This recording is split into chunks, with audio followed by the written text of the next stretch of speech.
આજરોજ parole furlough સ્કોડના police sub inspector VB Chaudhary, HP Barad અને સ્ટાફ શહેર અને ગ્રામ્ય વિસ્તારમાં પેટ્રોલિંગમાં હતા.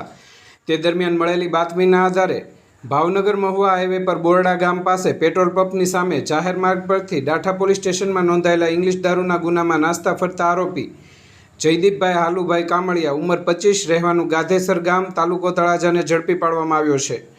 આરોપી સામે ડાઠા પોલીસ સ્ટેશનમાં પ્રોહિબિશન એક્ટ હેઠળ નોંધાયેલા ગુનામાં તે ફરાર હતો.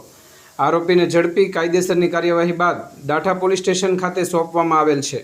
આ કામગીરીમાં PSI VB Chaudhary, HP Barad તેમજ મહેન્દ્રસિંહ સરવૈયા, અજીતસિંહ મોરી, હિરેનભાઈ સોલંકી, અરવિંદભાઈ મકવાણા, હસમુખભાઈ પરમાર અને મહેશભાઈ કુવાડિયા વગેરેના જોડાયા હતા.